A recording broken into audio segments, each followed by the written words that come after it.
A lot of writing, so Okay. There you go. have to read it all. But yeah, You don't have to read it out loud. You can skim it. I like it. Aww. We like That was mail. so sweet. Thank you. I love mail. That's not bills. Don't send bills. No. This episode is made possible by our therapy partners, Dirty B and Pickets. Picket! From fabulous Las Vegas, Nevada, this is Pod Therapy. Real people, real problems, and real therapists. You can submit your questions anonymously at podtherapy.net or email us at podtherapyguys@gmail.com. And now, broadcasting from the churn, that's Jim, that's Whitney, I'm Nick. It's time for some Pod Therapy. Hello! Hello! You posted a little throwback this week on the IG. Oh, so yeah. Cute.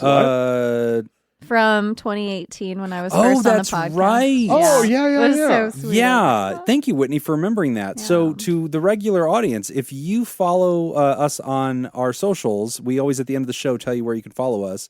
On Instagram, we're at PodTherapyGuys. Sorry, Whitney.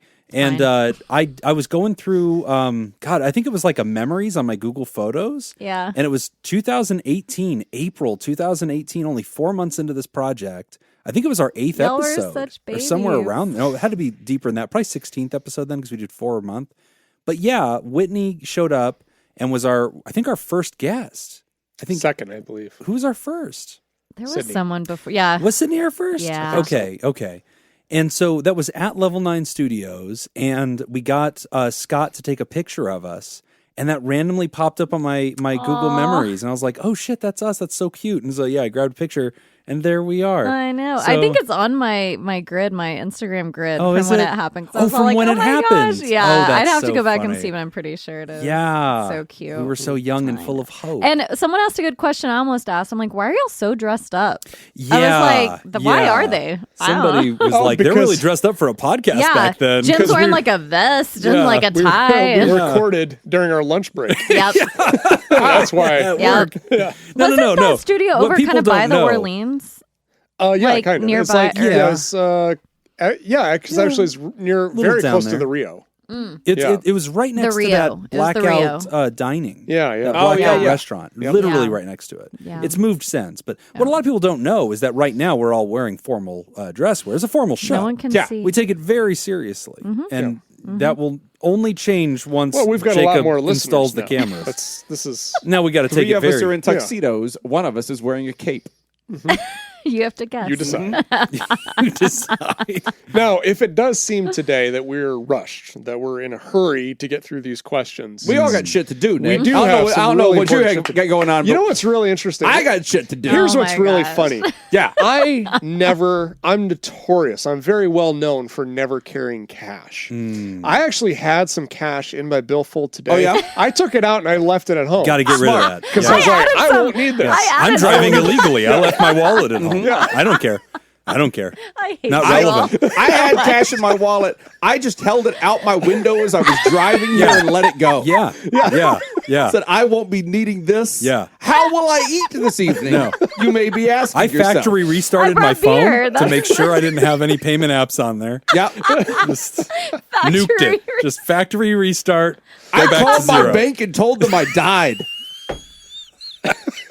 Well, nobody's going to top that. I think that's the end of that. Excuse me, is this Jacob Smith? Yes. What's your PIN, sir? and what did you need to tell us? I am deceased. Please cancel all my accounts. Why did y'all do that? I kept my wallet and I even added money to mine. Damn good thing. I hope you did. Because I'm hungry. Because today, What are you hungry for, Jim? sushi You'll reckoning. Yeah. Sushi reckoning. Raw fish in the form of payment. Naked excited. ladies, raw fish. Okay, what? We're going to the go-go dancer sushi place, Hash right? House a Go-Go? Yeah, the Iowa sushi place. The sushi of Iowa. Oh, I hope that's a thing. That would be such a funny I was thinking thing. about this. We were laughing about this last week. So yeah, we're going tonight to eat sushi so that Whitney can clear her redemption. conscience And her debts. and her debts. And because in this town, you do not welch on your bets. You don't do No, it. You don't do I it. know how bets go. That's Small right. town. I'm married to a gambler. So yeah, we're going to go do that. But I was thinking about it because we were joking last week about eating sushi off of a naked person. Yes. Person. Out of the 4 people in this room, I believe Jim would be overcome with anxiety Oh, God. and terror. Oh, yeah. No. If we Good walked thing him I in set this that up evening, out back. I would start walked him in crying. this evening Yeah. to an establishment that did this, I don't know that he'd be able to move enough to leave. Jim feels embarrassed looking at him. Yeah, just he's thinking turning about red it. right now Like, just talking about I'm it. just Yeah. trying to imagine how right he is because it is Very. 100% I'm right. picturing just that terrified stream of urine running down your leg. Was it 4 adults or 3 and a? Who's the crying man? Is the crying man Who's with you? Is he with the- inconsolable person in the corner? Was he going to join you? Yeah, he might. I don't know. Just leave his chair open. He might. We just might ask you to walk out and check on him every couple of minutes. The man crying in the parking lot, is he with you? Yes. Man suffering full paralysis? Okay, so we're not going to Naked Lady Sushi then. No. Okay. I mean, I'm fine with it because I'm happy to watch Jim just be uncomfortable I would all do night. it. I would do it.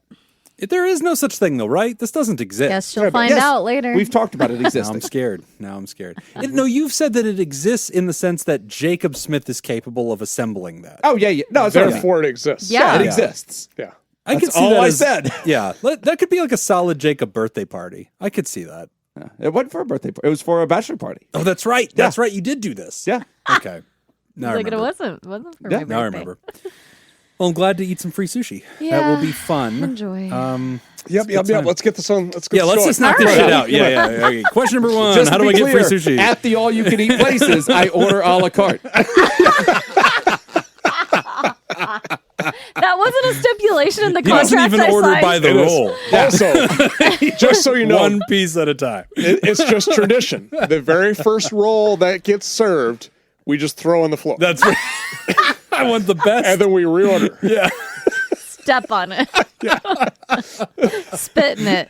No one can eat it. There is the question of where to go because I was thinking Yeah, we about this haven't- evening we too. haven't done that We can yet. go to an all-you-can-eat place, or we could go because then Whitney will know what the cost is. Yeah. You know, as Can we start. budget ahead of Yeah. time. I did Yeah. put the dollars in my wallet based on Or this. we but can go go on. to one of the conveyor belt sushi places. Oh, that's so that she can right. just watch the plates and the bill $2, pile up. $3, just that $2. goes. Yes. Just the cold She can sweat. She just has the visual representation of what the bill will be. I start hiding the plate.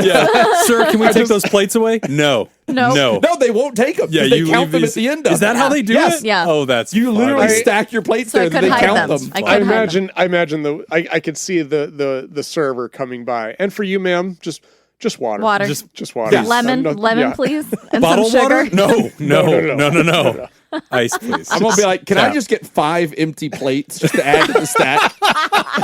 I just like I like 5 to spread clean out my plates. sushi. Ma'am, would you like some sushi? That's the waitress. Man, you guys over there. It's a party. Come on. It's a lot of like me just picking plates up off the conveyor belt and be like, Whitney, do you want this? Oh, you don't like eel? Well, I got it for you. I already that's touched it. It's gross. too You late. touched it. That's gross. I just wanted to give it a nice tasty lick and leave it right there.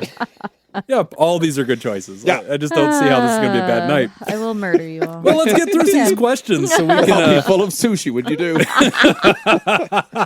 Very die triple doing what I love. homicide at at the Sushi Man, Las At Vegas, Revolve. Nevada. Therapist Whitney on the run. Yeah, well, it's going to be a You good heard it night. here first. Yeah, we've confessed to the crime at a time. All right, we've got some great questions for the show. The first one is personality testing from Cubana Mama. Hello, Pod Therapy Gang. New pod listener here. I found you guys while searching a specific topic on the Podverse, and I must confess I went down a rabbit hole and binged about 20 episodes Oh, hell in yeah. a couple of weeks. Yeesh, that's Damn. too many. Just too many. Please call your Back doctor. off. Needless to say, I love this pod. The trivia and the dynamic between the hosts is very entertaining. And of course, all the great insight you offer in a range of psychology and life coaching topics with a winky face. Hey, just copy paste Yeah. into a review. Oh, thank you, Nick. Yes. There you yes. go. Please. Cubana Please, Mama, please, I'm calling please. bullshit on everything you just wrote until I see it. Until I see it with 5 stars attached somewhere on the internet. This is all a lie. We appreciate it. Thank you. Thank you for saying it, but get it out there. I found many helpful ideas, not just for me, but for the people around me. And most importantly, I think I've come out better with a better understanding of how therapy works, as I didn't have a clear picture before. Now to my question. First, I'd like to say it was difficult for me to pinpoint a good question to ask you guys, as I have so many others regarding my personal life, my relationships with family, my husband, teenage children. Sometimes I feel like I need a whole team, like you guys, to work on all the issues I see in my life. And of course, I cannot afford that. So I'll just stick to finding myself a good therapist I can begin to work with and hope for the best. For now, here is what I'm curious about. I've heard you mention personality traits and how they're not to be confused with psychological issues that need to be addressed with a therapist. I was just watching the Hitman movie, which I strongly recommend, by the way, and I thought about this idea of changing one's personality in order to become a more successful and happy person. Are personality traits things that can be molded in therapy? Are people able to change the persona they put out into the world and become, say, more outgoing, more social, sexier, or more rational and controlled by working with a therapist? I'm personally not sure if the issues I have are to be addressed as personality traits or if they carry deeper psychological roots. Maybe you guys can untangle the differences for me in the audience. I would love to hear your ideas and maybe comment on the Hitman movie premise while you're there. Thank you so much for all the very entertaining and informative content you guys put out and for addressing the topic of mental health, which, in my opinion, is the most important challenge we face in our society today. Wish all of you the best. Keep doing what you're doing. Your fan from Southern California, Cubana Mama. Cubana What Mama. a nice letter. Yeah, Cool. just loaded with praise. And to the rest of you, this serves as a really good example. This is how you fucking This write a is letter. how you write. Jesus. Right? This is- Okay, you're yeah. all slouching. It goes praise, praise, praise, question, Yeah, brief praise, question. praise, The praise. sandwich. It's Yeah. the sandwich. Yeah, thank you. Yeah, bread, bread. Slice of cheese. bread, plate. This is how you do it. I have not seen that movie yet. Have you? I've played the video game, so I know the premise of Hitman. Oh, Is it video? Oh, no. It's based on a Nope. video game. Is Nope. that not it? Nope. Different movie. Okay, it is. There's I just tore this movie apart on Ice Cream Social the Okay. other day. Oh, go So on, what's the premise? Jacob. It is a guy works for a police department posing as a hitman. So Okay. when you put like an ad on Craigslist looking for a hitman. Kill my wife. Yeah, exactly. This guy's going to call you up. Oversimplification, obviously, but that's the basic idea. When you go find a hitman, it's not really a hitman. It's really this guy. And he like molds himself and molds his personality to what he believes the client, the person hiring a murderer, like is an going to want undercover to cop. see. Got it. He So- pretends to be a hitman Right. hard.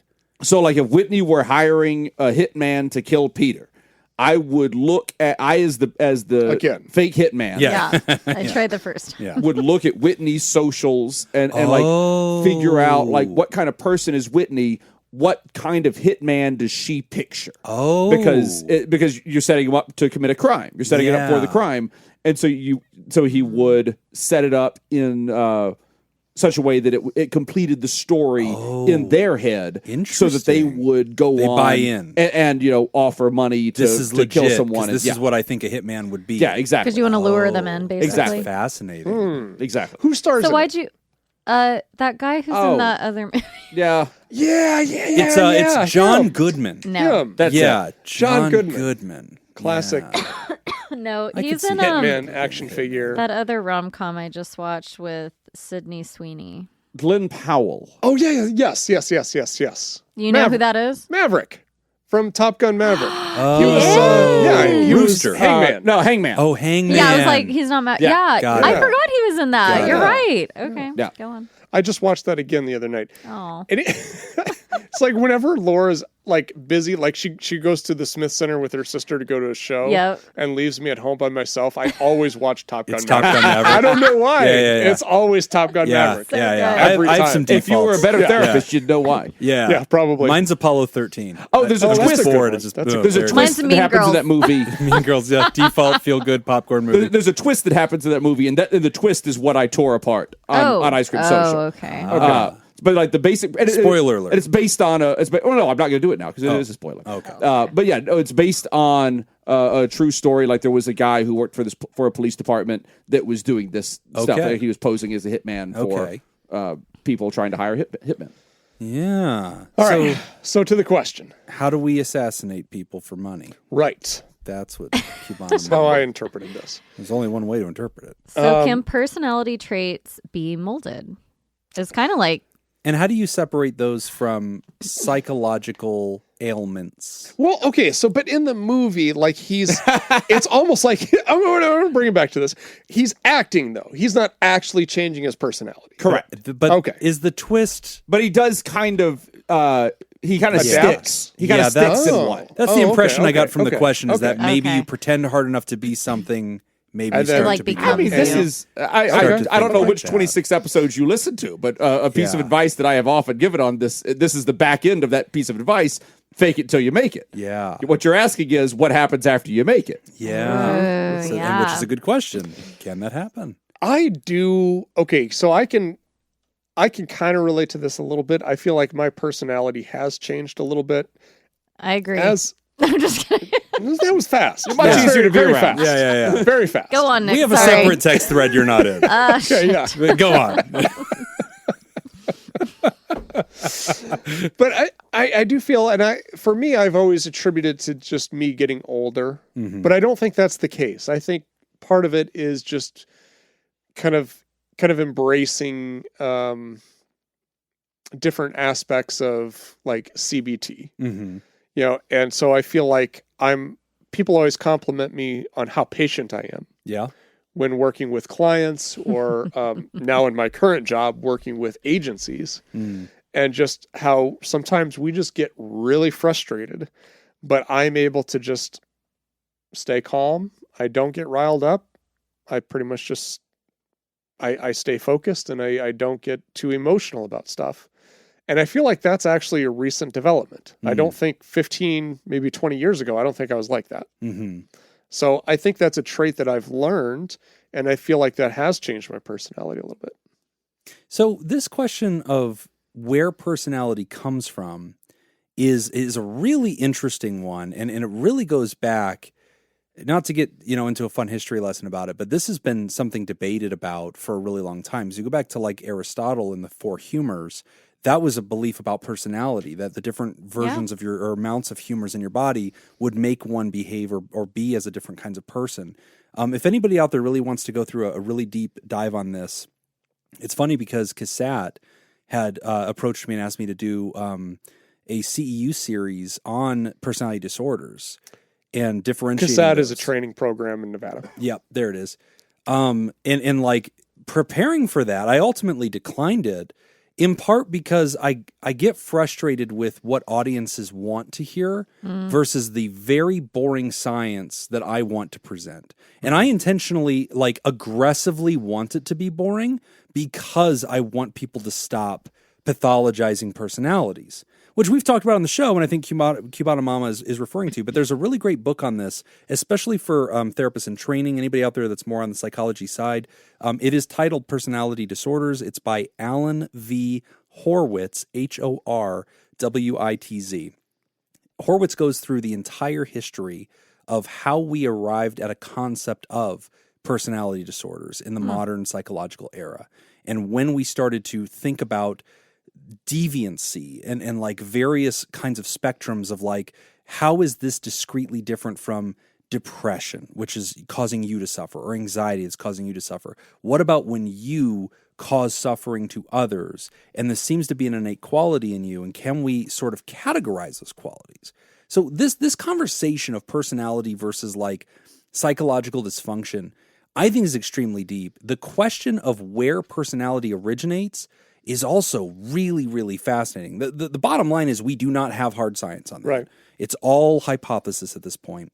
The best arguments I have heard are the amalgamation of genetics, because there is some evidence that there's genetic linkages to certain traits, but then also the constellation of a family system and where you were raised. Like you can separate twins at birth and have one of them get adopted into a nice family, and then one of them go off and do something completely different, and they will be nothing alike besides physical features. They will maybe not have anything in common.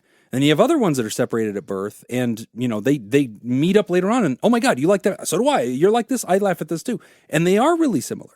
So I mean, I guess I'm pointing out more of the mystery of it than anything else. Yeah, Right. Yeah, I think with personality, I can't tell because I haven't seen the movie either, but if this person's asking about just personality traits or like personality disorders, because it is like kind of complicated and maybe really misunderstood. I do get very frustrated at things like narcissism being thrown around wildly right now. And in the past, things like antisocial. Yeah.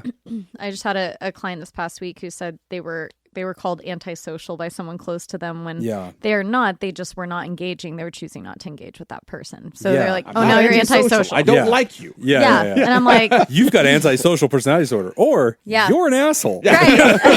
I was like, yeah. So I had to do a little educating in that session. Like, hey, just to validate, you are not. Well, this happens in couples work a lot too, because a lot of women will drag their men in. And they'll be like, I think he has narcissistic personality disorder. We're like, why? Yeah. Well, I looked it up that one of the traits is lacking empathy for the perspective of others. Great. And I'll look at the dude and I'll be like, do you lack empathy for your girlfriend's perspective? I'll be like, yeah, because she's wrong. She's a bitch. I just disagree with her.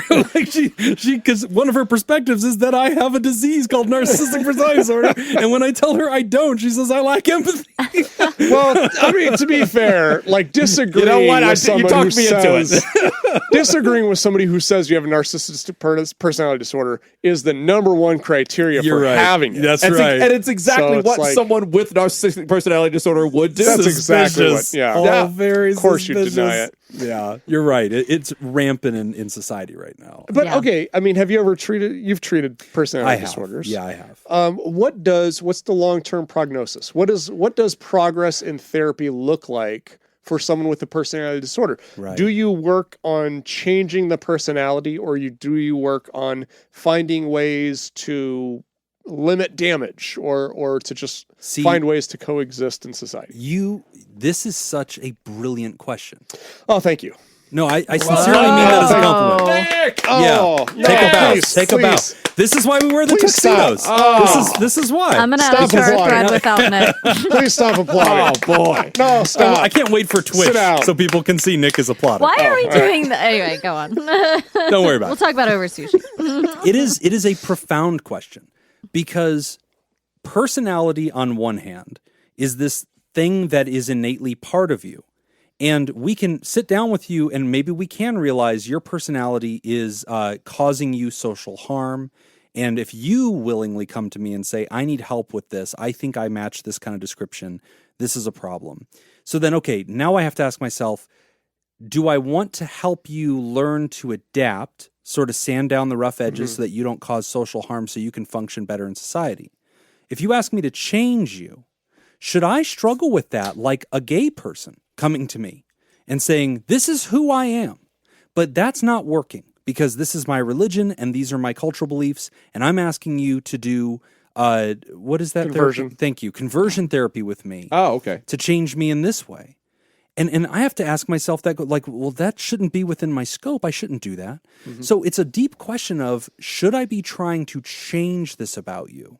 Or should I be trying to help you understand and increase your awareness about where that some of your traits cause harm in your life? And to what's is it a harm reduction approach? And I mean, to some extent, we all have to do that. That's not a personality disorder trait. We all have to learn to coexist with the traits that we have. Yes. I'm not perfect. I know I've got a lot of flaws, and I know what they are, and I have to learn to coexist with those in ways that it doesn't hurt other people. You heard it. Nick knows all of his flaws, guys. Every one of them. That's exactly what I was saying. And it's the same list that we've been writing in the text thread about something unrelated.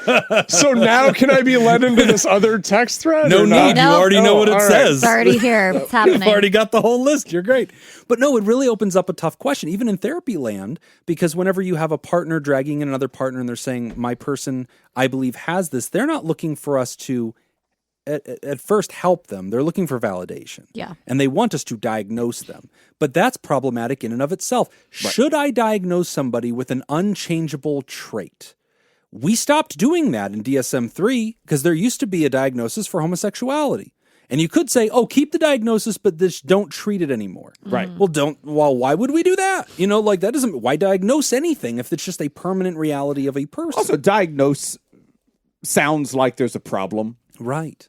So, Which usually that's why they're coming for treatment. Like there is a like you don't diagnose a good thing. Right. Yeah, right. exactly. Like you don't when you Or take a your benign kid thing. When you take your kid to the pediatrician doesn't diagnose that the kid is growing at a normal rate. Right. Or diagnose your kid with red hair. Right. Yeah. Like, oh, well, it is an abnormal trait. It's like Red hair, maybe they should.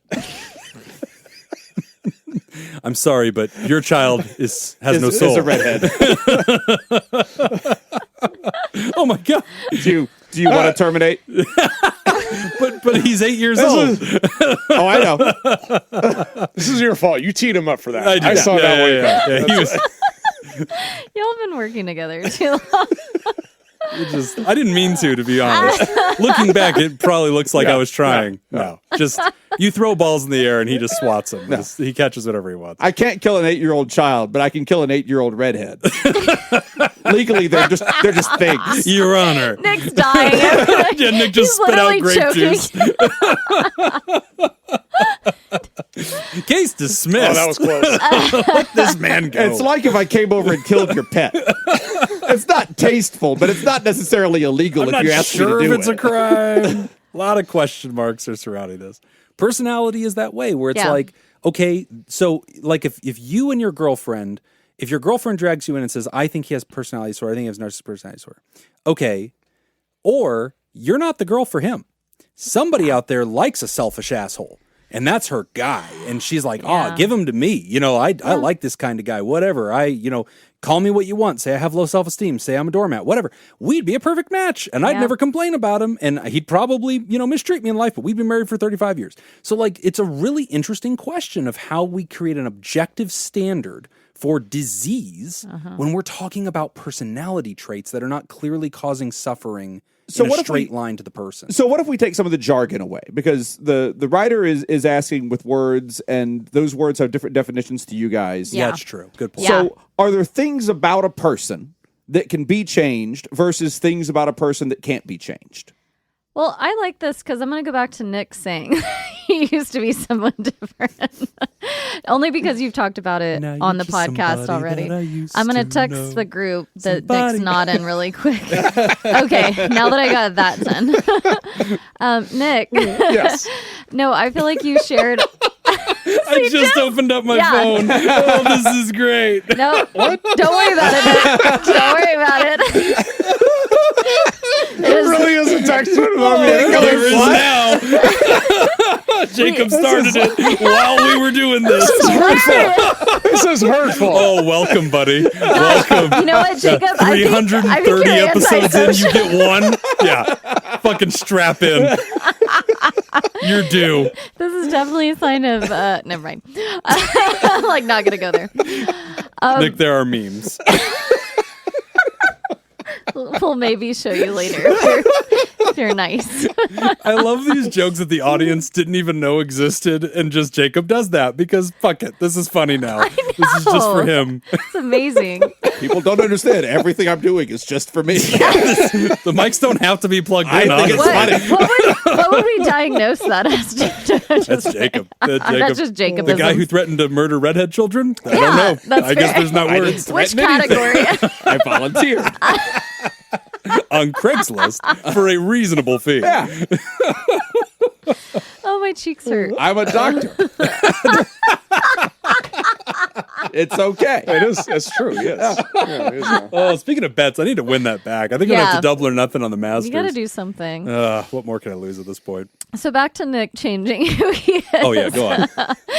No, I feel like you've mentioned before, like having gone through divorce, it was like there was this transition period where it's kind of like, who am I? I do think when we're in relationships, it can feel a little bit like enmeshment at times. And so whenever you're separating from that, there's a lot of questions like, all right, moving forward, who am I, but who do I want to be? And like, how do I just do the actions to become who I want to be? And I was actually just thinking about this for myself, even because having played a college sport, like there was a lot of years where someone's telling me like, this is what you're doing for exercise.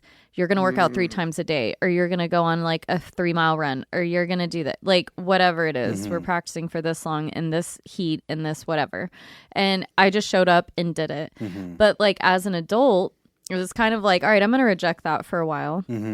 And become kind of unhealthy. And so getting back into focusing on my health over the last like 9 months or so, a lot of it is weird because psychologically I notice I'm like, oh my gosh, it takes a totally different person to choose to go to the gym like Versus 5 being days a week. told, I didn't realize that was going to be like a shift in almost like who you are to choose to do that. That was a really weird, enlightening moment for me. Really just in the last couple of weeks I've been thinking about that. But when we talk about like how can you change a personality or what your choices are, I think that does, you making certain choices every day does eventually become changing kind of who you are. Yeah, I think it kind of goes back to what Jacob said. We're like, fake it till you make it. Jacob's right, the end. There we go. There we go.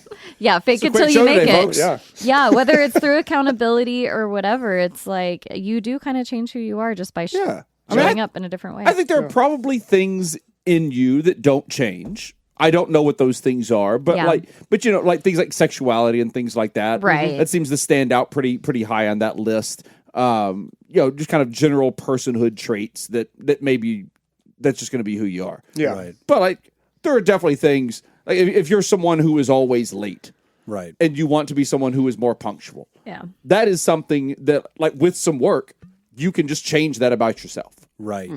Well, what's interesting in that book, Horowitz had really talked about how fluid personality really is, even to the point of ways that we all kind of know, but we forget about.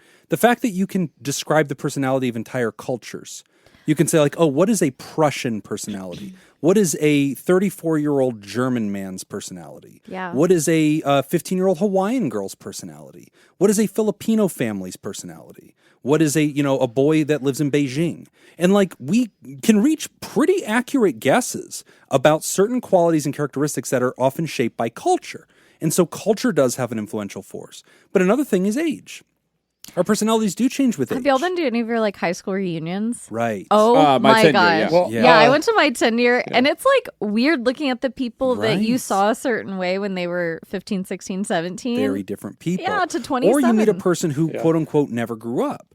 And you notice it. And that seems odd. You're like, they haven't changed at all. But then you think, those qualities made sense when you were an adolescent. They don't make sense now. Totally. And that's another thing that Horowitz talks about is that we should expect personality change over time because it can change with culture, circumstance, it changes with age.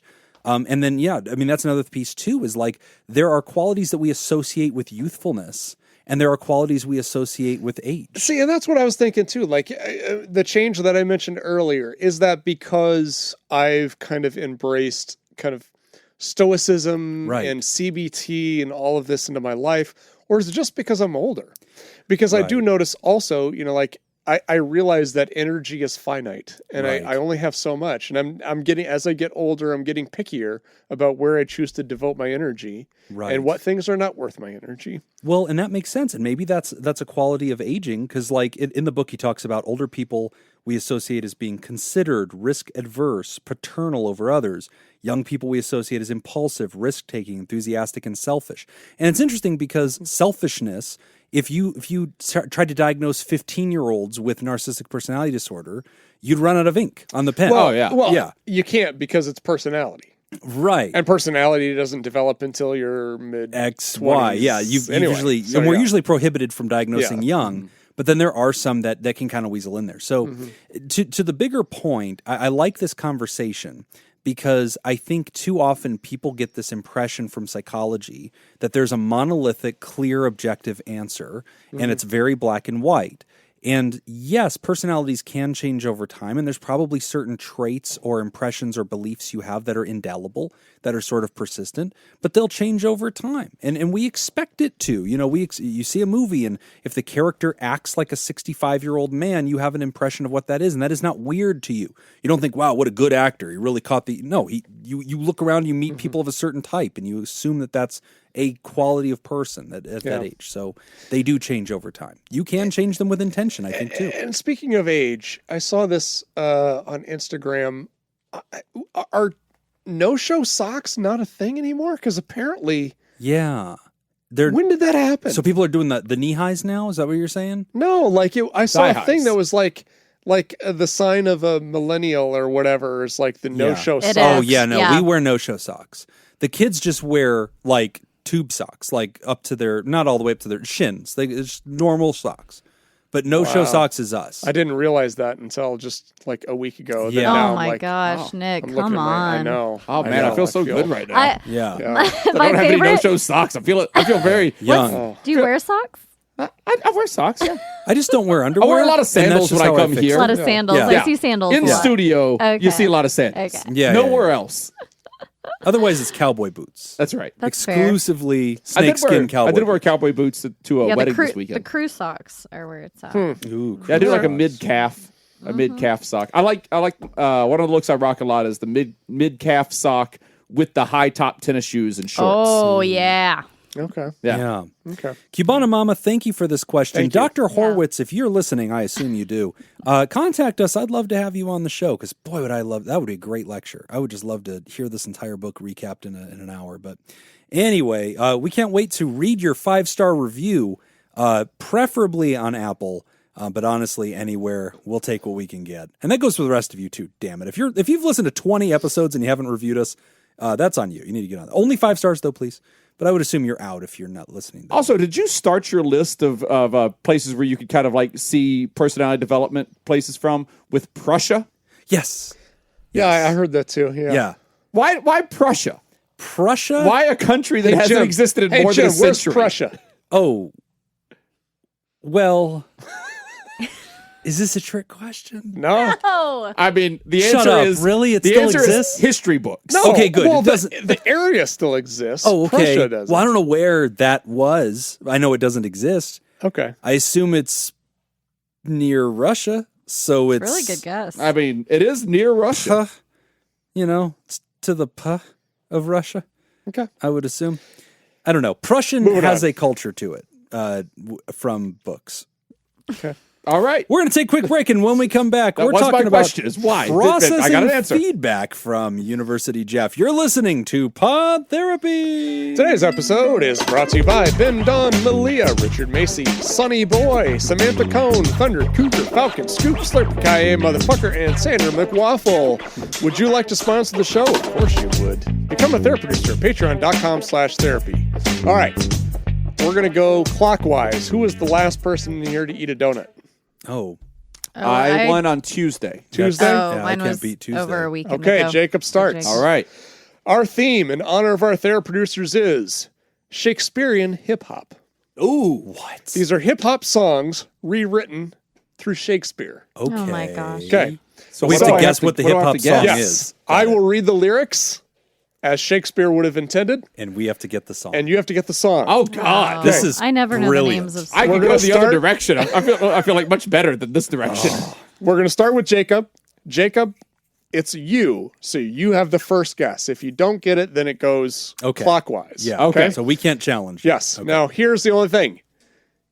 I think you guys are going to get these. Okay. All right. So let me get all the way through it. Okay. Yeah. We Okay. will not interrupt. Yeah. Okay. Get it out. Here we go. Oh, okay. Get ready. Yeah. Okay. Yeah. Shakespeare. Here we go. Here we Yeah. go. Shakespeare. I like that you're wearing that fanny collar thing. I Yes. appreciate that. Annie. Very Fanny nice. collar? Yeah.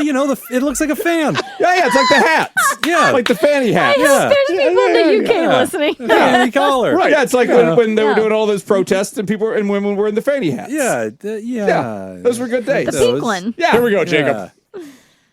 Indeed, his palms aren't damp. His knees doth quake. His arms burdened, heavy as laden oak.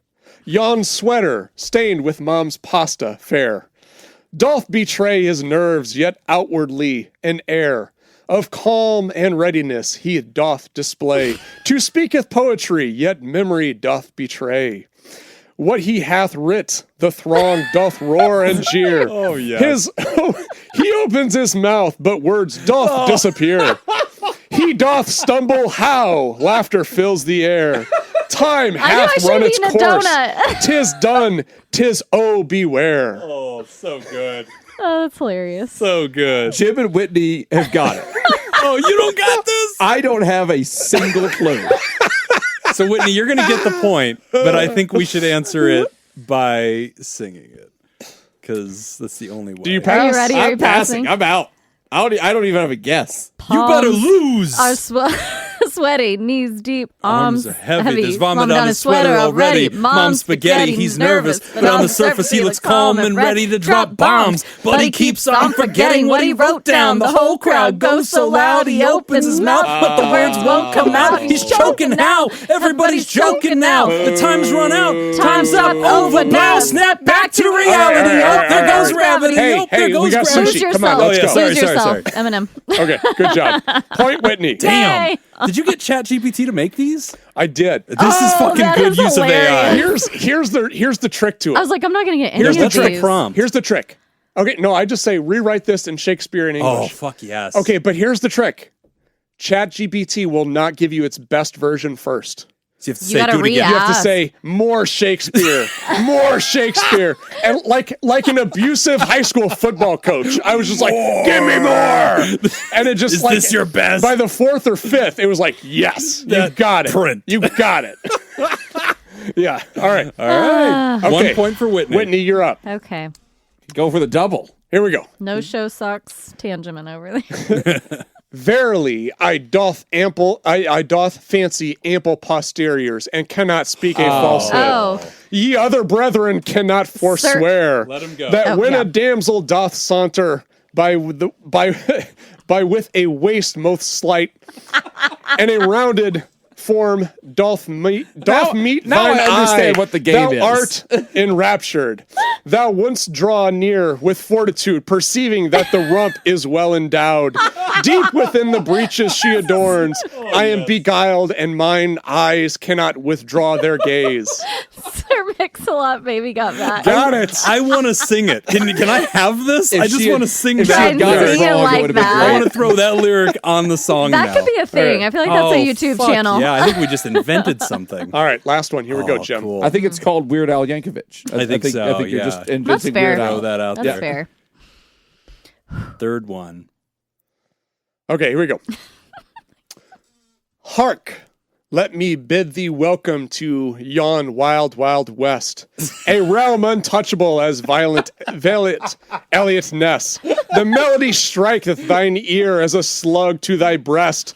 Grid thyself a vest in the city of wanton excess, in that sun-drenched land where the choicest hemp doth grow, a place where near an empty dance floor doth show, where procurers embark upon quest for verdant gold, learn mean coin-producing machines serving fiends bold. Jesus Christ. California knows how to party. Got it. Oh, Nice. Good job. welcome everybody to the Wild, Wild West. I was kind of hoping for a second that he would miss it and go. What was the Wild Wild West song? Was it Oh, Wild yeah. Wild Oh, West? yeah, the that theme Will song. Smith Will did. Smith. That's That's what what I I was thought. thinking, honestly, No, at that's first. where I went I was first. like, hoping. oh. Yeah. I was like, hopefully Jim will go to Wild Wild West. Yes. Yeah. So when they said What's Wild it at? Wild West, I thought that is part of the Wild Yeah. Wild West theme song. It's like, Wild Wild Oh, West. West. You Yeah. get caught into the Wild West. And so I Yeah. thought that's what it was. And then he said untouchable like Elliot Ness. And I was like, Oh. oh, that's a Yeah. little dated When reference there's for a name, it's yeah. hard. Like it's gonna show. catch the reference. Yeah. Wow. So we got a 2 to 1. 2 to 1. Whitney, 2 to 1. Whitney's You're got two. welcome. Whitney with the early Big lead. Jimmy style with 1. Coming back, because I don't know if you know this, you got your ass kicked last weekend. Wait. Or no, 2 weeks ago. Oh, that's 2 right. weeks Oh, ago, 2 weeks yeah. ago. I was like, Yeah. no, last week I was pretty good. Yeah. 2 weeks Yeah. ago when you weren't here, you did poorly. Yeah. You did Very, very bad. Wasn't We great. keep you in the game. Yeah. Oh, yeah. For because honesty. we're gentlemen. I need y'all. Well, because we average out over the year to see who is actually. Oh, that would be a great bit if we could get a listener to actually figure out who's ahead of all time. Oh, Good my luck. gosh. Terrible assignment. With that all would the be. random 10 million I was going to points. say, yeah. Good point. Yeah. If we're doing it by the book, somebody's There are got a lot like of a billion. questions. Get some point bonuses. Some random week that was just giving them out. Processing feedback from University Jeff. My dearest Pod Therapy family and Mr. Jim. Thanks. Since Jim said you guys need some letters, I thought I'd write in. I did something either ridiculously brave or stupid, and have yet to really decide. In consultation with my therapist, I reached out to the past 4 people that I've dated since moving back to Oregon 2 years ago and sent them the following message. Oh, I'm so excited. Wow, I know. The T. Let's Everybody hear go it. ahead and strap in. I am tingling with anticipation. Okay, I wish this show was Jacob's on Twitch. eyes are, like, Jacob sat up in his listening. chair, like just pulled all the way up to the you mic. got what now? he was filing or something. Yeah. Just abruptly He was threw staring at the papers wall. in the air and came to the mic. Hi there, it's Jeff. I know you probably don't want to hear from me, but I've been going through therapy. I want to know like how long they haven't been dating. I want to know everything for want every all of person. the I love Jacob for this. But I've been going through therapy and trying to be a better person and potential partner. My therapist recommended I reach out to people I've dated in the past to see if they were willing to tell me things that I did that were either red flags, stuff I could work on, or outright bad. I won't defend... Jacob's covering his face. He cannot handle the second hand. I hate this Jacob therapist would so never. much. He would never. Ooh, this is going to be good. Okay, I won't defend my actions, make excuses, or anything like that. This is me trying to grow and do better. I also understand if you don't want to do this and do not respond. I still wish you the best and hope you are doing well. End. This solicited some responses. Oh, good. Some of which Jacob, go on. from their current boyfriends. This solicited some responses, some of which were kind and thoughtful, which I was told that I tend to fall in love really fast and hard. Feel free to laugh and joke at that. And start to see a future with people after a short time with them. To downright hurtful and untrue filibusters on how I did not treat her dead husband with the reverence he deserved, bullied her son, and told her how to live her life. In fairness, you hit her son with her dead husband's detached arm while yelling at her to tell her to make you some dinner. It was disrespectful, okay? It was a lot in a single evening. And it was Hanukkah. Jesus. You can guess who that was from.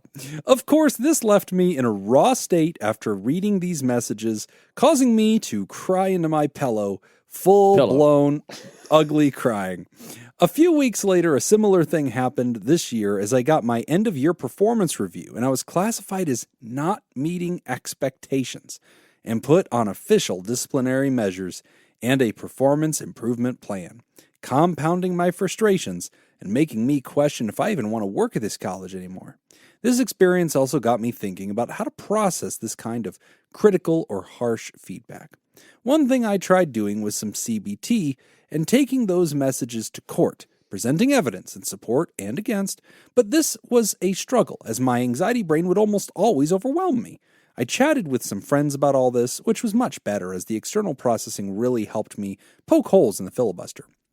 Journaling still presents a problem for me because I just don't know how to process through writing. My fitness classes were by far the best way. I was able to kickbox, dance, and step my way through the frustrations, making me think that Nick is really onto something with this mental fit thing. Maybe he should write about it in his future memoir.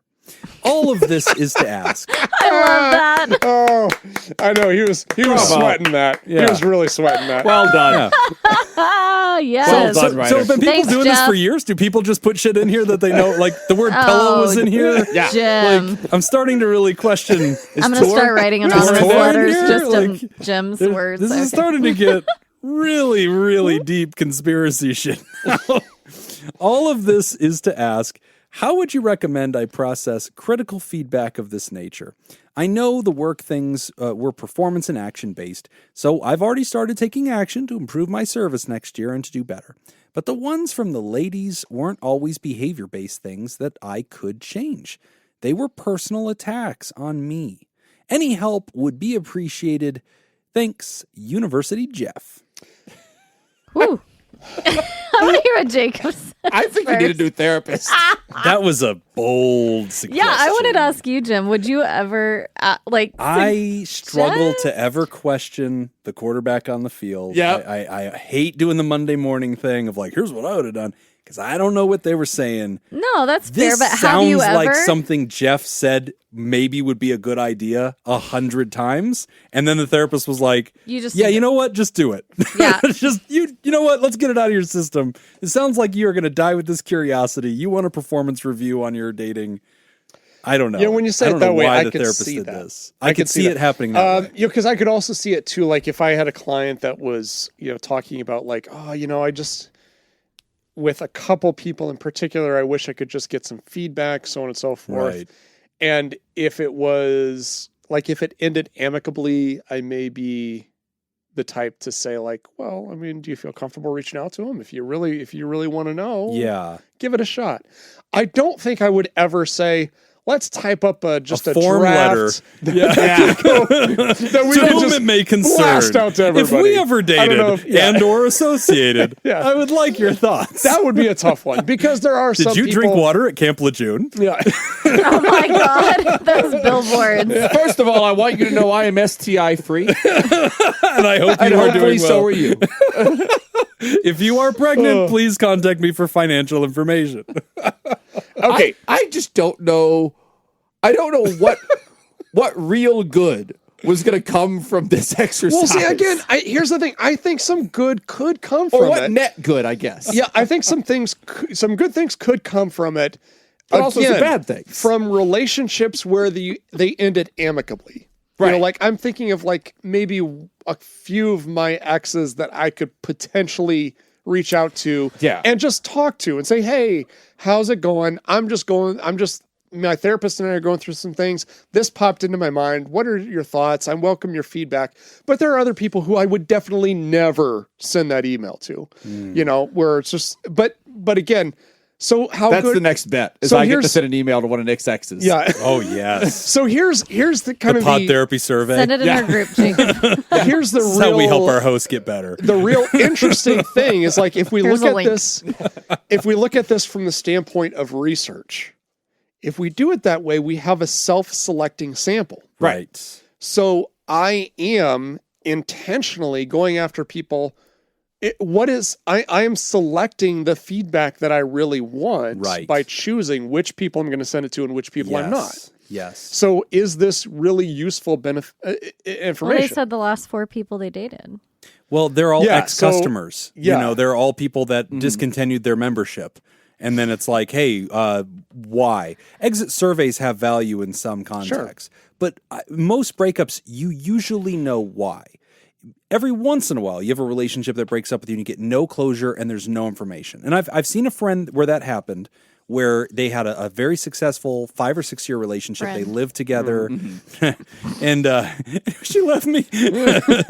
No, but they lived together. Everything was good. They had dogs. They were very in love, and they seemed great. And I'd see them all the time. They had dogs. And then one day he mentioned that as part of like why because I had asked him something like, because she just left. No, he felt And he was, and No I was like, closure "Is she around it. coming back? Like, what's going on?" He's like, "Yeah, man, we like own dogs together. Like, we adopted dogs. Yeah, okay. They got them We're together. not married, okay. but that's because we Oh, don't." so she just was out. yeah, and they had a home together. Yeah. Oh, and they okay, just okay. didn't legally get married because they just didn't believe in it. It was Right. that, Sure. and so they'd been together for a very long time. And one day she just ghosted, gone, and he was going through like at first, like, has she been abducted kind of thing? And then he Jesus. found her after a couple Aliens. of days where she was like, no, I've left. I'm at my sister's. I'm alive. I don't want to speak to you ever again. And then he's like, did I do something? And I'm sitting down with him like, let's audit your life. Like, did you Yeah. cheat? Like, what happened? And he's like, dude, no. Like, and so like, I've seen a situation where a person was so caught off guard that years later I could see him reaching out to her for a sense of closure or like, can I please understand? Because your reaction was so 180 degrees. But in that case, I never there's want that like to happen to me a again. specific question. That's exactly my point. That's I think that's just a specific casting like a broad net. Yeah, that's a specific note of like I am confused about what happened here. Right. Help me learn. What? Because that is a bizarre behavior, right? It's inexplicable. Most breakups, they said their things at you. Everybody got it when they left. You know why they. I don't have a single ex where I'm like, what happened? We were doing so good. Yeah. I know how they all ended. Yeah, and you know what they shit described. on the it. bed. I know why. That was an I was Amber. right there. there. Amber, get out. I saw you. You need to get off this podcast. All right, you're not coming back. Yeah, I think most of the time it's not a mystery enough that I would really want this letter to go out. And I think as a therapist, and again, I struggle because I hate Monday morning quarterbacking. I do a little bit question the move here, but again, I defer to the expert on the ground. I usually say they know so much that I don't know. I just showed up. I'm Johnny come lately. But for other people in the crowd that are listening to this letter and thinking, I've thought about doing that too, I don't know if I want you doing this. Because again, like you said, Nick, just scientifically, you are sampling a very specific audience who rejected the product. As Penn says, and I love this, one of the things Penn says whenever he finds something he doesn't like, he just says, it wasn't for me. Mm-hmm. There's a lot of people that like Chris Angel. I'm not one of them. It's not for me. It's not my show. There's other people that is 100% what they want. They just want this fiery, loud, angry. Man, you picked like the one thing that I've never heard anyone be amicable. I know, about. right? I'm reaching up there. I'm making you work at this. The character's developing on that one. Like, I've heard Penn talk about Chris a lot. And yeah, that's the one that he does. I've never heard that amicable side. Yeah. But I like that theory of like, that isn't for me. These people voted against you, and I don't want the general audience to try an experiment like this. I don't see a scenario where you learn. I see scenarios where you get broken down, where your flaws at that time are suddenly magnified, and there's nothing. No. Your perceived flaws, perceived by a single person who was emotionally invested in the whole thing, and especially in the outcome. Good point. Here's the other thing. Okay, so I'm thinking about this. I'm trying to apply this into my own life. What this would look like. Should you do this? Yes. You should do this live on the show. Let's go. Wait till we get Twitch. Wait till it's I want people to see. Hey. What are video calls? I'm looking for deep dive content. It's called YouTube. As much Nick's as anybody. deep dive series. Nick calls all of his exes. I would pay for the Patreon Raise the Patreon. level. This is no way. $100 on the internet. $100. I'll pay it. Yeah, the level is going way I'm up. sending it to our group He chat sent right the now. letters out, and he got some replies. I've already got the theme song going. 1 year subscription at the TheraPartner level, and then you access this series. Period. I started as a joke, but I could do that. Don't, please. No. Please As your friend, I don't want you to do this. Please. Do it. Do it. They don't love you. Okay. This is just complete No, I want to hear sadism on their Nick part. finish what you were saying, Nick. But I'm thinking about how I would apply this in my life. And like, I could see like, yes, I think there's some value to this information. But the more I think about it, the more I think, well, it's all stuff I already know. Yeah. You know, I feel like it would be confirming things that I already know. That's like, it. If I just think of any random X of mine, and I think about how did this go wrong, and in what ways did I contribute to this going wrong? Right. I know the answer. Well, that's what we said. I don't have to reach out to this surprises. person. Yeah. I kind of already know It's just that. funny for kinda us a to good hear your point. exes badmouth you. Yeah. Like, that's really funny Oh, content no, for it's us. definitely entertaining. Yeah. For sure. Yeah. But you're not going to get anything out of it. Yeah. No, I mean, but I'm willing to cry for this show. Yeah. I'm willing to go through some heartbreak. There you go. But you bring up a good point, Nick. Like, if you're... We'll just do a month where we all interview an ex each week. It's just a different one of our exes. I feel like I could get at Oh least my one to come God. on, and it would be very entertaining. Jesus. All right. Oh, the anger and pain. But this goes back. Also, the Bash Nick thread is getting really good. It's I'm just really be good honest over with you here. right now. It is. We're having a great time my over phone's here. just blowing up over here. I'm like having Yeah. to mute it because it's just vibrating off turn the your table. sound on. Yeah, I should. I should for the rest of the show. Yeah, right. Fuck it. Ringtone's on. Mine's going on. Mine's going on. I have Full to. volume. I'll turn mine on too, but I don't know why. Oh, you're getting some. I noticed there's some fuck Jim in the main thread. No, that's not no, the main. no, That's not that's the not main either. thread. I have not gotten a single There's text. a second thread that. Oh, that's right. There's No. a Jim is such an idiot in the fuck. It's just Nick me and thread. Jacob. And then he goes, oh, sorry, wrong thread. I jabbed Jim in the fuck Nick thread. He got him confused. There's a different thread. Too many threads. That's a different purpose. That's the standing thread that Jim is also in. Right. There's really no reason to conceal that. So, yeah, I agree with you. I do not see any information that you learn. I see things that get reinforced, and then I see airing of grievances, which I don't think has a lot of therapeutic value. For anybody that's in a growth state, you don't. What are you going to get from them? They need to talk about that with their therapist. Or there's going to be misperceptions, like you disrespected my dead husband and hurt my. What? Or people like, I know That you were one- cheating on me with Becky, and it's like, but I really wasn't. Like, that one okay, here's probably this didn't again. need a letter. I know you were cheating on me Right. with my dead husband. Yeah, he was so hot. Yeah, I know you dabble in necromancy.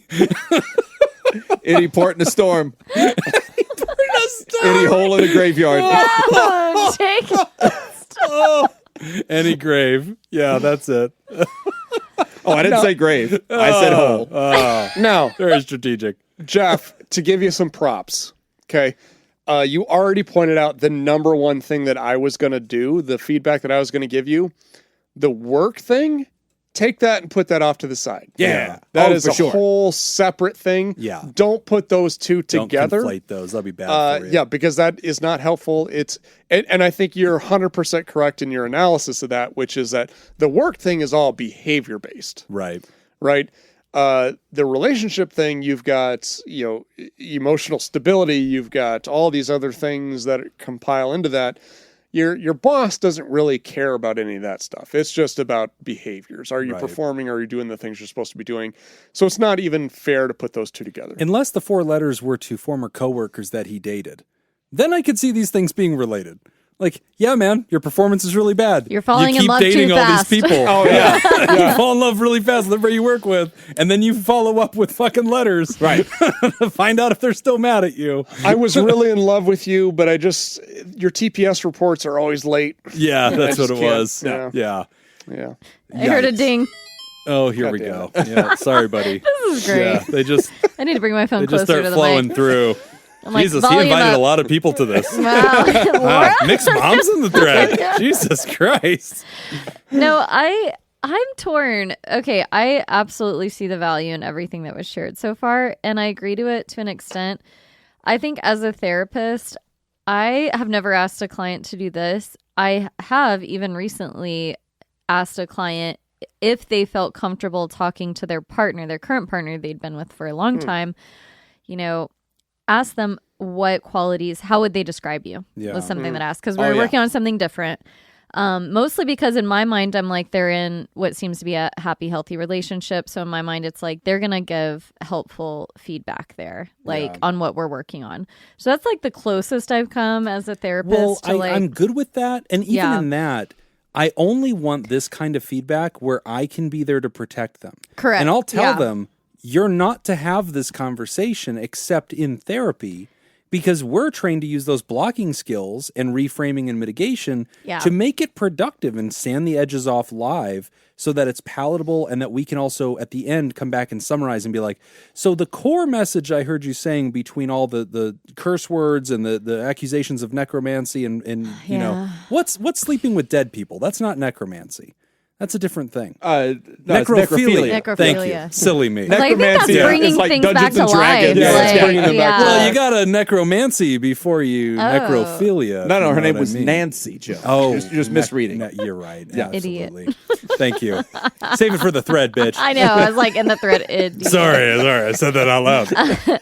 But I think it depends. It just depends on what your goal was. So when you say I'm trying to become a better person or a better partner, I'm not Yeah. sure which area, but so I kind of get wanting to reach out. But when you say you got feedback from somebody that was pretty harsh and you're having a hard time processing that, I think you have to remember that every person is experiencing life through their own lens. And so whenever you're reaching out saying, hey, what was your perspective? Probably part of it is what Nick said. You already maybe kind of know what the reasons You were. fall in love easily, quickly, like you said. Right. Okay. Yeah. I don't think Jeff probably already knew that. Yeah. I think Jeff did. Well, and Jeff that's- also definitely knew what these people thought of him. Right. You know why. Yeah. But noticing that pattern, I want you to discover that in therapy through careful discussion and insight building. Let's audit. Let's go back. Tell me about your relationship. How long were you together? When were you going to move in together? That does seem a little fast, Jeff. Do you have a pattern of moving quick? Well, yeah. Because I mean, the don't want therapist to mess could, around. Like if I just sit here and ask Nick, think three significant others ago, if I talk to that person, what would they tell me about That's all you? you got to ask. Oh, yeah. That's you it. can tell me exactly what that letter would say. Whether And it's your truth or not, you know why they did it. Yes. And Yes. more importantly That's a great than point. what they Yeah. would really say is your perception of what they would say. That reveals a lot. Because what if Nick said, well, they would say they left me because I'm too handsome. Right. Okay, I don't really need to ever go Yes. ask the other person what they Yes. actually You know what? thought. That's I've exactly. learned from Nick what he thinks, right? As we all put in the thread. Lily? Yeah. So, Jeff, in this case, look, you've already done the experiment. You're going through a time of personal growth. It's hard to hear. We admire you for that. We admire you for being the kind of guy who is working on self. I love, by the way, how you took this pip on the chin and said, you know what? I'm just going to rally. Maybe there's some truth to this. Maybe there's some wrong perceptions of this. At the end of the day, the person who wrote the report perceives me as being off. I need to make sure they do not perceive that anymore. So if I'm doing things in the shadows that need to be brought to light, let me do better at that. I need to get better at self-promotion. So I love that you're willing to put that work in. When it comes to relationships, it's tempting to do what you just did. A lot of people have had this idea. It is not novel. But for the general audience, I don't love people pursuing it because let's unfortunately use Pandora's Jeff. box. Yeah, let's use Jeff as an example. I don't think Jeff came out of this learning something. I think Jeff came out of this getting his heart punched a shit ton of times. And I don't think he walked away saying, wow, I really get it now. I don't think so. I think he got some feedback that he said was kind of useful. I'll bet you we could have gotten pretty close to that same level of epiphany without going through this experiment. I really think that was possible. Yeah. But I'm glad that you did learn some things. And your question was about how do I go through that process of change? Usually I agree awareness is step one. So noticing, okay, when I first meet somebody, I am smitten. I get caught really excitedly and I bring a lot of energy and I want to move things quickly and I'm scared of losing them. And so I'm trying to show commitment signals to like keep them and to keep them invested in me because, people seem to like that. And so I move things along really quick and I'm hoping that the momentum will kind of carry us through anything that might stop the relationship. All right. We need to play willing to fail because you're playing scared. And so that is something you should probably work on in therapy when you approach relationships, pacing them and being prepared that you may not have the momentum to keep it and they may get disinterested or the dating game in America blows and they may just be like, yeah, I'm talking to 5 other people and I pick somebody else. And like that really sucks. And I know that that's going to hurt, but going through that process with intent, talking through the dating process while you're experiencing it, that's how I think we really identify who you currently are, what your patterns are presently, and advice on how to navigate that in a way that's going to be better for you overall. Yeah. How to improve the functioning. There you go. Feel free to write us a letter if you want some surveys. I think we could do that. Whose ex is coming on first? Oh, we didn't text him yet for our exes to come on? Yeah. I'll delete. I'm going to unsend that That must message. be in another text thread. I'm gonna unsend that Well, I have a message. text thread with all of Nick's exes that I keep for emergency purposes. For health The reasons. time is now. It's really just health reasons. I keep in touch. I also work part-time for the Southern Nevada Health District. Number 33 is chewing through the beaker.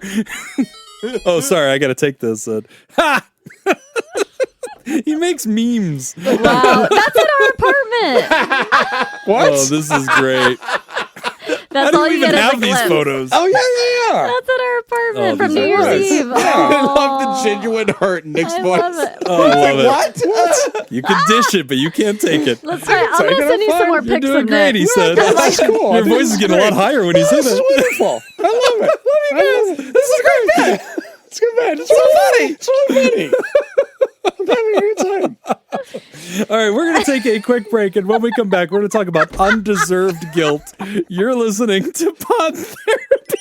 Today's episode is brought to you by Ben Dunn, Malia, Richard Macy, Sonny Boy, Samantha Cone, Thunder Cougar, Falcon Scoop, Slurpee K Motherfucker, and Sandra McWaffle. Would you like to sponsor the show? Become a therapy producer at patreon.com/therapy. It's a good meme. It's a really good meme. Meme is so. Oh, I'm questioning, do I put these on the Discord I channel? haven't laughed this hard in a while. I think I Okay. probably do. I think these all go on the Discord. Jacob, you're up. Okay. Okay, let's get a point this time. You No, can we'll do it, see. buddy. We'll see. All right. Here we go. So I'm just breaking my mic stand here. All right. Jesus Christ. Well, don't let it shake you, buddy. Just roll through the punches. You're doing great. Here we go. Thanks for that. Hark! Stay thy hand, and in fellowship lend thine ear. Ice hath returned with a novel contrivance here. A force doth grip me tightly, strong and bright, following as a harpoon doth day and night. I got it. Shall it e'er cease? Forsooth I cannot say. Quench thy light, and lo, I shall brightly display. Hell yeah. To the utmost I wield the mic like a like a rogue in flight, illuminating the stage and waxing a fool like a candle's light.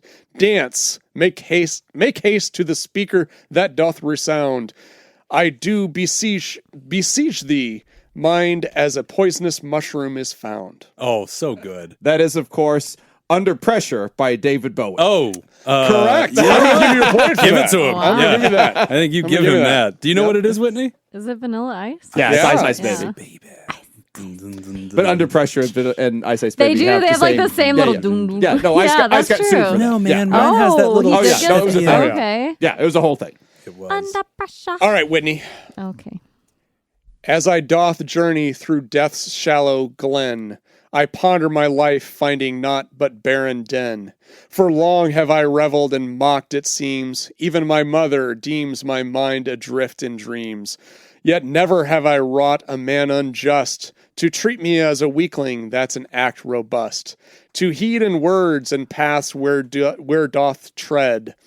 Let you and comrades find yourself at death's cold bed. I abhor this game, yet I must. I abhor this game. That fucking throws me off. I abhor this game, yet must play my part. As life's flame dims, I see myself in the pistol's art.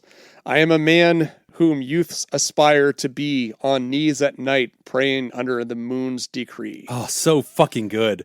It was crushed good. it. It Yeah. crushed it. think Nailed that I one. know I know it. It's about to go into a chorus, right? Yeah, Yep. yeah, yeah. Okay. Yeah, let Whitney fuck it up.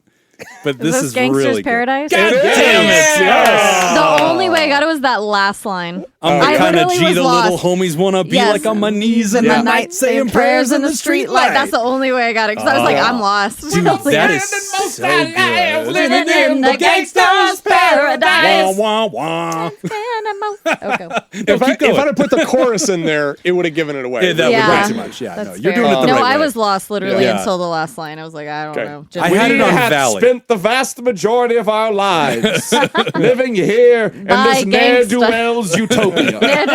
You probably got it. Well Yeah, done, thank you. Jacob. Thank you. Yeah. He sent that in the group text. All right. Here we go. Jim. These texts are great.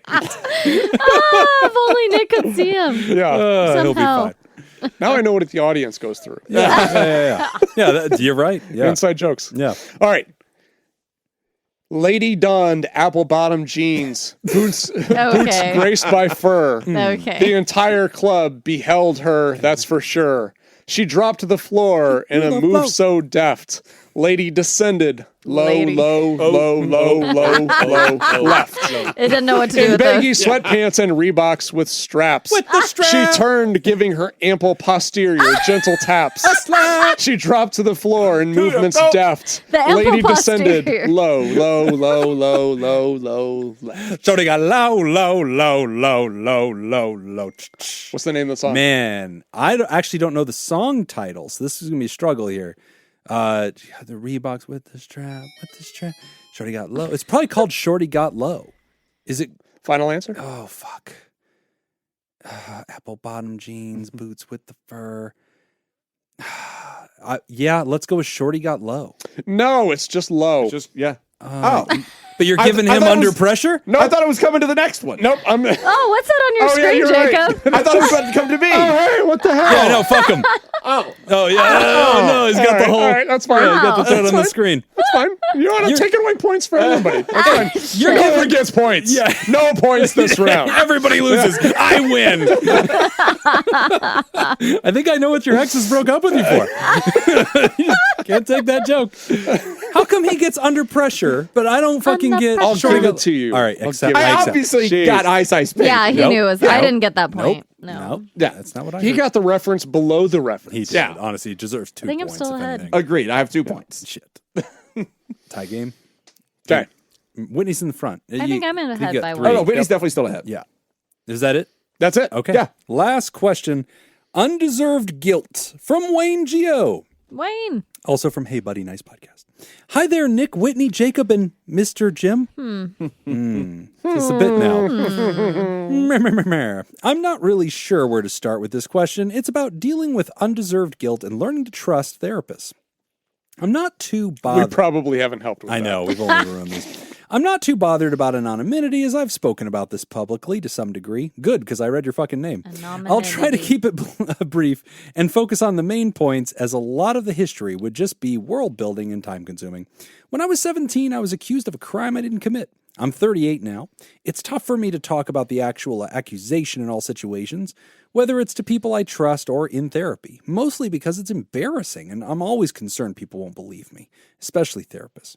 Without going into too much detail, my legal aid lawyer advised me to plead guilty, as it would be easier than going to court. So, against my better judgment, that's what I did. I was sentenced to complete an 18-month community-based order. The CBO was basically going to a building every week or so to check in and attend therapy at the same time. So this led me to having trouble dealing with guilt in all situations, regardless if I've done something wrong.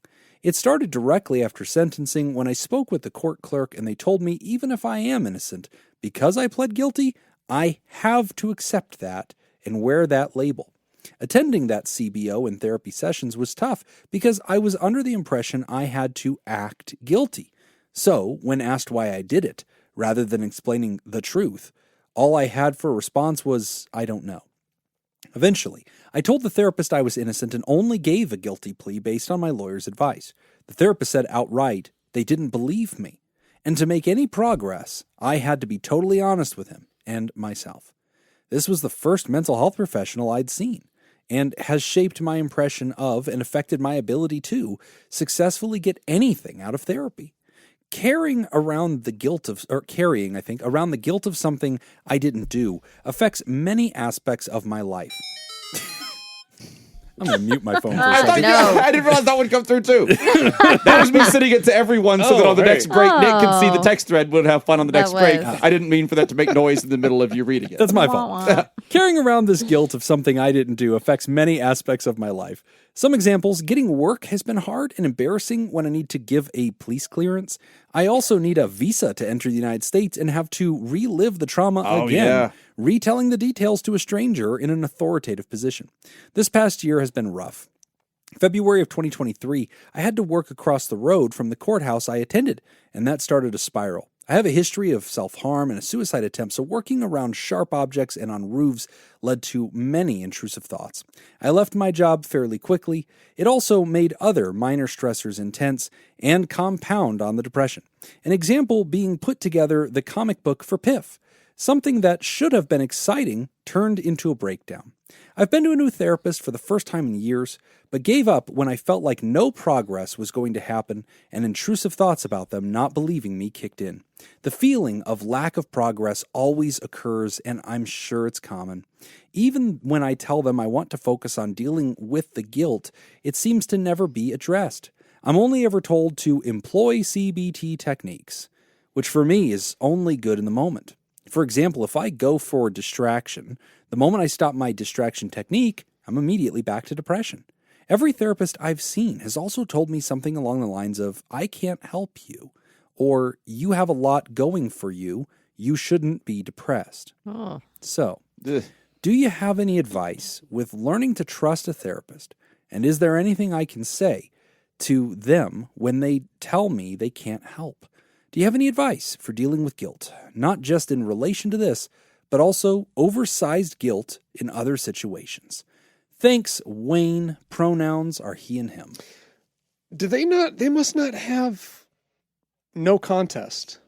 So Pleading that's no one of the contest. first things I thought of. So for any listener that maybe in your country, if you don't have this, but there's an option in America where you don't have to plead guilty, you can plead no contest, which essentially means that you're not admitting guilt, but you're recognizing that in court you couldn't defend it. Yeah. But there still is going to be, like, the judge doesn't You're found guilty, rule you so- as no contest.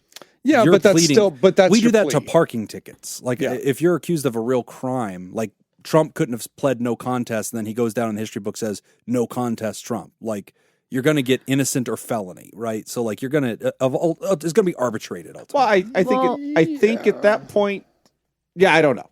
We're not legal experts. But I'm not a legal expert, but having worked with kids in the juvenile system, which sounds similar to Wayne, I did have a client who pled no contest, and this was interesting because this re-triggered like a lot of memories of working with that kid.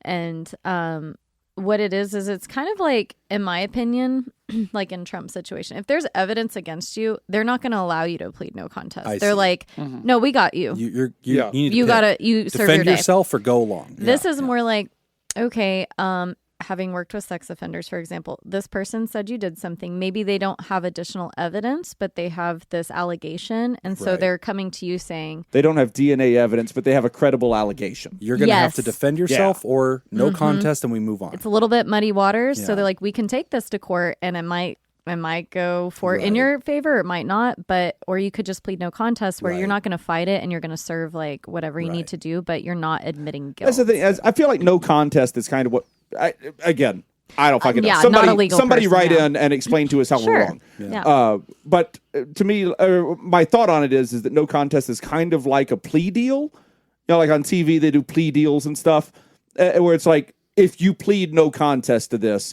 you're going to get 6 months probation and 20 hours of community service. Right. If you go to court and you get found guilty, you could end up being in prison for 3 years. What sucks about this, and I think the thing that really breaks my heart is the other day this happened, and I think that I suck at the fact that I have a naive vision of our profession sometimes. That's not the only way you suck. I suck in other ways. Yeah. One way in which Don't sell yourself of the many, short. I think over the 7 years of the show, this is an area that I've personally grown. For a long time in the show, I always took the posture of never badmouth a therapist, never shine a light on ineffective therapy, because there's somebody in that audience that was about to get help, and I don't want that to be the episode that casts doubt on it or makes it too complex, because their job is very simple. They just need to show up and give it a try. And I never want the complexities of the reality of this thing to scare them, right? Like, just like if you hear about cancer treatments not working and somebody with cancer is like, well, then what's the point? It's like, hey, man, that's not your job. You need to show up and do your best, right? But over the years, I think I've matured in this way that I've begun doing better about allowing myself to be open about the fact that I am sometimes surprised at how bad therapists can be. I've met so many good ones, and I think I've just had the luxury of meeting really great people that I think are really gifted clinicians. But I hear about this person that Wayne met as a young man, court-ordered therapy, which we've both provided. Mm-hmm. All three of us have provided, absolutely. And to have them tell you in confidence, look, I really didn't do this.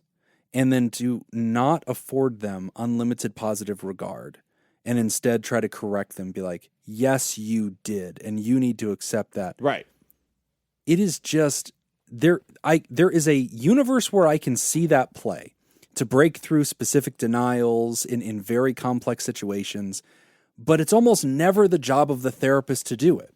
Well, the judge fucking did that. It seems like it might be in the therapist's purview of doing it if the therapist had some knowledge of the situation.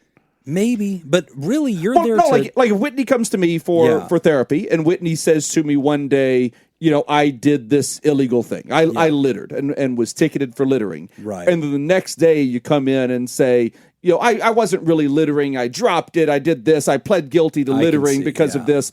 And then I have that knowledge because you've already told me about this. You did this. You littered, Whitney. You shouldn't have. You're struggling with accepting that you are a litterer. That's it. Right. It seems like if you have that now, if you know that your patient, there's evidence. If you know that your patient, you know what, you make a good point. Then you can kind of push back on them. Yeah. If you don't have that knowledge, then why push back? That's a good point. And then I want to temper then my conclusion that I was fearful this was a bad therapist. I think you make a really good point, Jacob, that given the context, maybe they did mean no harm. I mean, I'm sure they meant no harm. Sure. Maybe that wasn't necessarily the bad move. Yeah. My opinion on this is that when I hear Wayne share, this was my first encounter with a therapist, and at 17, sure, that makes sense. Mm-hmm. And you're going into this hey, therapy is supposed to be something helpful and help me work through things and whatever else. when we're talking about some form of court-appointed therapy, I just want to throw out there, it's different. Mm-hmm. It's just different. When I was doing treatment with juveniles who had sexually acted out, I was doing a different kind of therapy. I'm using therapy in quotes because it is very different than I am with my clients in private practice. Yeah. Now, me personally, I did really work hard to try and give the clients I worked with when, working with SOs, like give them that unconditional positive regard, because I knew that building rapport was the only way to get them to feel comfortable trying to open up and actually work through issues. But that is not every therapist. And I did see a lot of clinicians who would take that route of almost enjoying that type of work because it is a little more black and white. It's like, hey, here's your workbook. Hey, we're going through this step. Kind of like AA. Like, this is comfortable for me as a clinician, and we just work through the treatment plan, like the program. Yeah, the program. There we go. That's what I'm trying to say. Yeah, like the curriculum, and this is how it all plays out. Versus like true therapy in an outpatient setting as an adult is a lot more dynamic, and they're going to try and meet you where you're at. One question I did have was, you said you've been meeting with a newer therapist for the first time in years. I wasn't really clear on if you actually told this new therapist about it and you're now thinking, do they not believe me? Or are you saying I'm worried about telling my new therapist because they may not believe me? I couldn't really those decipher. New therapists definitely heard something to which they responded, I can't help you, or just told. It sounds like depression. It sounds like Wayne opened up about depression, self-harm, and previous suicidality, and they're saying either I can't help you or you shouldn't be depressed because you have a lot going on for you. Right. So that's where I want to make sure it's clear, because if you are hiding that from them, they may feel like they can't help you because they don't know why you're feeling or where that root is, like, and I'm not blaming you, because as a therapist, I would really try and dig in and discover that. It depends on my rapport with the client. I, just being vulnerable, like I've had clients who've kind of been like, hey, I came in here to work on this and I don't feel like we've been working on that. I feel like we have some, but they wanted to work on it a different way than what I was doing. So it's like, okay, well, we'll try this different angle then, because they were honest with me about that. But if you're feeling like your therapist is not adjusting to you, that is a challenge. But I just wanted to make sure you'd actually shared that with them, and they're still saying that. Shared that this previous experience had happened, and it's made me from when you were distrustful of 17, therapists, which we're very used to hearing, by the way. There's been lots of people that went through JSO, went through programs, went through foster care, and they're like, I don't trust therapists. You're forced into therapy as I was a kid. Forced into therapy, and that person basically ratted me out, and that's why I haven't gotten therapy. They talked to my foster parents. They talked to my parents. Right. They or told my probation I had a PO, officer. And it turned out that person really wasn't on my side. And there's a lot of distrust of therapy. Knowing about that as a therapist is really helpful, I think, because then you go, okay, I need to approach you very differently, constantly looking for check-ins on, are we okay? Are you okay? And also looking for permission to pull the thread a little bit more sometimes if I sense that it's there. Yeah. But making sure like, hey, I think I see a thread. I'd like to pull it, but I want to do that with your permission. Is it okay to open up about this? They might say, I'm not ready to. Like, great, can we revisit this in the future? And like that establishes trust, where they kind of felt like, okay, you asked my permission, you really are in my corner. Maybe I will let you in. Yeah. But it takes a lot to get there. Well, I was just thinking too, like, the idea of like the therapist saying, well, I can't help you. And I think this is one of the things that you kind of learn. They don't teach you right away in therapy school. You kind of learn on the job as you get into it a little bit more. But like this idea of like, because I think we have this, everybody kind of goes into this with this idea of like, well, for me to be able to help my client, they have to open up about X, Y, and Z. So if you're not willing to open up about this, then I can't help you. And I hear beginning therapists, kind of younger therapists, say that and then think like, okay, that's it. End of the line. If you don't open up, then I can't help you. And then I think as you get older and more experienced, then you start questioning, well, why aren't they opening up? We need to go a little bit deeper into that.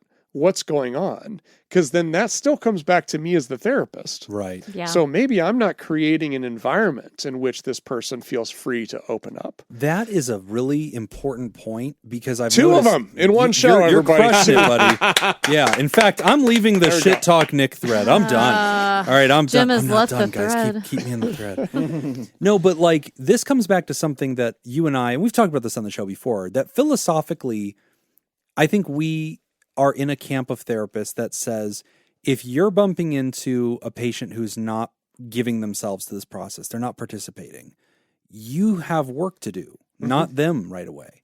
And you have many avenues of doing that. You could call it out, if you feel like that's the play, or motivational interviewing could be deployed to try to bring them in closer. But you've used that word as what other therapists call resistance. You've termed feedback, I think. They're just teaching you. Yeah. That door's locked. Try another. Right. Yeah. And that's really on you, not to walk away and be like, fine, if you don't want me to paint your goddamn house, then unlock your fucking doors. Like, no. I'm supposed to be the behavioral health expert. Yeah. You're the broken, scared person who brought yourself in here each week and keeps showing up. I'm supposed to be the one to figure out how to crack the safe. Yeah, because it's really easy for the therapist, because if the person's not opening up, then therapy is not going how you saw it going in your head. Right.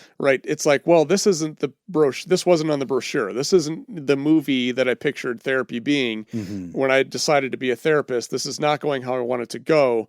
Therefore, it becomes really easy to just say, well, you're not opening up. Right. I'm going to wash my hands of you. I'm going to work. Come with back other when clients. you're ready. Exactly. And it's I like, hate well, stuff no, like that. this is where you got to roll up the sleeves a little bit and you got to change your approach. Yeah. I've never had respect for colleagues that do that, but boy, do they respect themselves.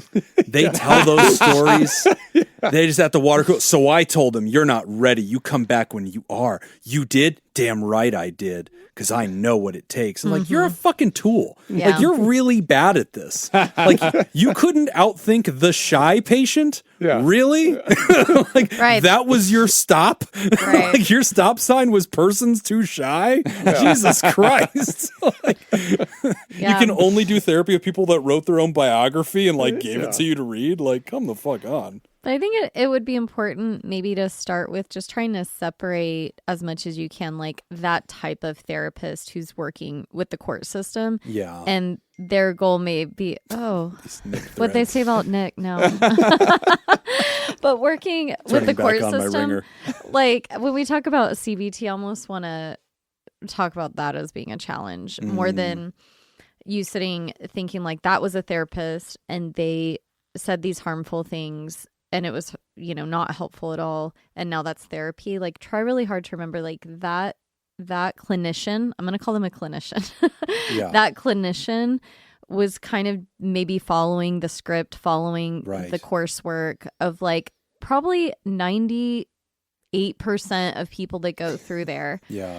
And let me just share, that is a tough place to be in. And you're absolutely valid in that I hear this all the time where people will go into the system, they're accused of something, and they plead guilty because that is the lesser sentence. They'll give you an easier sentence. It's easier. Yeah. Yeah. You get a lesser sentence, you get a reduced sentence. Yeah. And you don't have to go through the process. Yep. The process is now over. Yeah. My younger brother went through that at 19. He went in there, pled guilty to something he didn't believe that he did, and he got like probation for 4 years.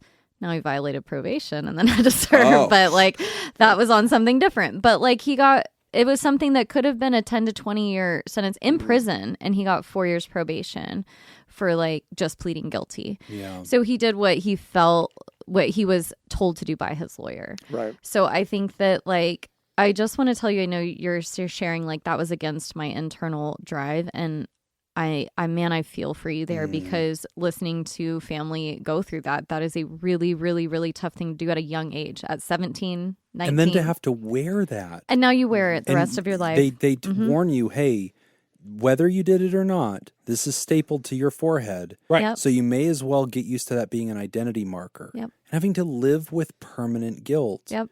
With the extra confusion that you actually didn't do it, which is kind of where Wayne comes to at the end of the question where he says, look, whether a person has misplaced guilt like I do, or whether they really have true guilt, if it's wrong size in their life and it's an obstacle, how do humans deal with this? And I want to speak for a minute on that question and also some advice, because I am constantly surprised to discover how many students, interns, and colleagues listen to our show. Oh. It is really surprising. Okay. Like it keeps showing up. This past year, probably no less one's than come a up to dozen. me. Yeah, have just messaged and said I get like, it. hey, you know, I'm a therapist. I love the show. And I always Oh. think like, gosh, I don't know that I could do it. But I think it's great that people listen. But if you are a student, intern, I don't know if I could listen to podcasts. yeah, in general, if you are a student or a colleague out there, I just want to take a second to just really use this this letter to underline something. And this is something I'm seeing with my students at the university that I'm constantly trying to get them to stop doing. They tend to follow the manual. They print out the damn CBT workbook. And these are literally called manuals, and they are scripted. If you ever download one, which I don't recommend, but all of the grad students out there, all the colleagues, you've had to look at them. And they are literal manuals. And they say, like, the patient, you will tell the patient this, then you need to help them understand this, and here's this diagram, and here's what they need to get, and here's this essay you can help them write, here's these prompts, and if they go in this direction, you do this move. And So it's step 1, step 2, It's step 3. If formulaic. step 3 works, then go to So, step 4. If step what 3 doesn't work, then go back to step 2. What And, do you recommend for that? Or like, how do you teach somebody? Like kind of You- what Nick said, when you're new, you are following that manual. Like how Yeah. much can you be taught versus like learn on the the job? recently deceased Sue Johnson, who invented emotion-focused therapy. And just so we're clear, we did not have anything to do with the death of Sue Johnson. Yeah. That probably needs I just to want to make that Dr. very Sue? clear. Yeah. Thank you. Not Yeah. directly. No one on this show had Yeah. anything Nothing to do with whatsoever it. to do with the Jacob, death why are you of winking? Sue Yeah. Johnson. Yeah. A lot of winking. Why are you No one. licking your lips? No one on this show. I mean, Why is there it's- blood why are on you your crossing your hands? fingers? There's a lot of things going on right now. It's very confusing. Sue Johnson said, therapy is not information, it is an experience. And the mistake a lot of clinicians make, I think I'm seeing that mistake in Wayne's letter. Here I am trying to talk to them. They try to teach me another CBT trick. Yeah. And it's like, Wayne needs to encounter all of this in a safe emotional place with a bonded, safe guide. CBT and the other cool tricks that we know can be woven in, but they need to be woven in invisibly as strategies of reflection, not as named techniques formulaically presented. That intellectualizes what a person's going through and takes them out of the feeling. It takes them out of encountering the emotion and the fear and the cathartic release of crying it out and talking through this in a really broken, sensitive, scared kind of way. And instead it brings them back to an intellectual surface where we go, hold on, stop feeling, take a deep breath. Okay, what I need you to do, take the thought to court. Let's rationalize this. Now, look, I love CBT. It's gotten me out of many a panic attack. Yeah. But guilt, trauma, things like this that are memory-based, emotion-based, I don't think I want to use that pack of techniques right away. I think people are going that direction because he's telling them he has depression. Yeah. But they're not realizing the depression is woven through an existential reality of pain, guilt, and trauma, and an identity problem there. Knowing that, I would, if the therapist came to me and said, hey, what's the move here? I would say, we're going to do this trauma-focused style. I don't want you intellectualizing this using a goddamn manual. I want you to find and orchestrate and facilitate a therapeutic encounter, and the treatment plan is to have an experience with Wayne where Wayne confronts these feelings and he holds them. And hopefully he reaches a place where he can find hot tears around this and he can forgive himself. How do you deal with guilt? Same course of treatment that you deal with trauma. You ultimately get to a place where you encounter the you that went through these problems, these bad experiences. And there is an understanding, a processing, an acceptance, a forgiveness. And that transcends intellect. You can't read a book and achieve it. You have to crawl into the dark cave of the soul, and you have to go on this journey with this other person. And they're meant to be able to pull you out whenever that's what you need, but also to take you through it. And so that's what I think's been lacking. I think all of his experiences have been with people that are very formulaic, very manualized, They're just doing the things that the book says to do, and they're telling him it's on page 5, do page 5. Yeah. And no wonder it's not giving him anything. I really need you to say this thing, otherwise I don't know where to go from here. Yeah, if you don't respond I'm with stuck. A, I can't do anything with B. Right. Yeah. I can't help you. Well, and that's a shame. I like kind of what you're like teetering onto is just using if CBT isn't working, it's not working. Like find a different approach and sharing that with You your CBT harder. Yeah. Yeah. Really dig in, like Jim said. You're not CBTing enough. Yeah. I don't think it's working. You're not working. Yeah. You're the problem. Yeah, CBT you're the problem. never fails. Jesus, this thing's gotten out of control. But I kind of like that approach, maybe trying to talk to your therapist and share that, yes, I'm having this depression and that was something that I thought was what brought me in, but really I had a traumatic experience and I need to address that trauma, and try sharing that and seeing like what the response is if you're still seeing that therapist. And if not, then maybe the guilt you're reaching out. describing to me is very adjacent to the way we describe trauma. Yeah. That you went through this experience at a young age and it has overshadowed all of your encounters with people since then, the way you see yourself. It causes you to feel spikes of anxiety whenever you're near the proximity of the trigger of the location where the event happened. This is pretty fucking textbook. Yeah. I was going to say I think I've mentioned it on here at least once before, but there's another podcast that I love. We don't talk about other podcasts. I Whitney. know. It's in your NDA. But I recommend starting from the beginning because it's been around for years, like since 2014, I think was the first episode.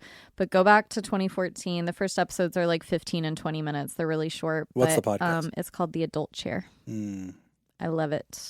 I love it. I love it. I love it when I'm working with clients who need to find space to like forgive themselves and like give themselves grace. Yeah. Because it's essentially about reparenting yourself. Yeah. And you as the adult Wayne looking back at that child, that 17-year-old child, Yeah. and kind of retraining that interaction and reframing it from the brain that you have now. That's like, that's interesting. That's profound. It's really cool. There's a few certain client Is of it client I'll work the with. Gestalt open chair technique? Is that what they're doing? It reminds me of that, but it's more about the id ego and super Okay. ego. So it's like child, Psychoanalysis adolescent, and adult Oh, okay. chair. Transactional analysis. Yeah. that is Yeah. profound. It's really cool. I mean, it's a lot, but I like that podcast Yeah. because it breaks it down really easy and short in the beginning and just explains to you what it is. And then the clinician who leads it kind of gives examples. And That's great. it's a really cool podcast for just little bits and not super prolonged and helpful. Anyway, I recommend it. Wayne, this is a great question. And you know what? I really appreciate you. You know, you've been on our show. You've been a guest on our show. We've thrown to you guys a bunch of times. We've been on your show. I mean, I think it's really one of my favorite things that Pod Therapy has magically been able to do. I think owed in large part to Ice Cream Social is podcasters opening up about mental health and normalizing that conversation. Which I think is important. I think no matter what the topic of your podcast, no matter what you're doing, boy, do I like it when people that have some public presence speak in an honest way about this.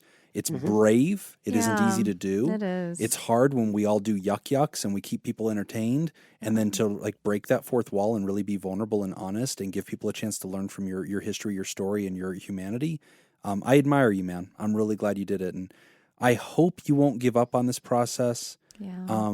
I guess the approach that I would want you to take in the future is to start with a conversation of, I think I struggle with depression and I have things in my life that look a lot like that. I also think there's a strong interlaced story of trauma and guilt. Yeah. And I'd like to do really Start with meaningful work there. And I think when therapists hear that, it very much changes the lanes we're driving in. Trauma is the key word there because Gotta I use hear that that word. Wayne was saying like guilt, but maybe they just weren't fully understanding. Guilt you know? and I feel depressed makes me think like we need to reframe cognitive distortions. Yes, it really does. If Yeah. someone came in just with those, You yeah, give me those two words and I go, oh yeah, I got a playbook for that. totally. You know, or I feel anxious sometimes around the courthouse because I feel guilty from this time. Like, again, I'm framing that as anxiety, GAD, let's use cognitive behavioral. But again, I don't think it's that. I think that you're going to get way better mileage out of an approach that says trauma focused. Yeah. And when therapists hear that, we go, oh, That they throw the switches. book aside and they go, they light a torch and they go into the tunnel. Let's go. get in there. Yeah, Yes. let's go. We're Yeah. going through the 9 fucking levels of hell, and we're going to keep going until you come out of this with peace. Yeah. And that's really what we're looking for. Yeah. And that's a different approach. Yeah, I like that. Good luck, Wayne.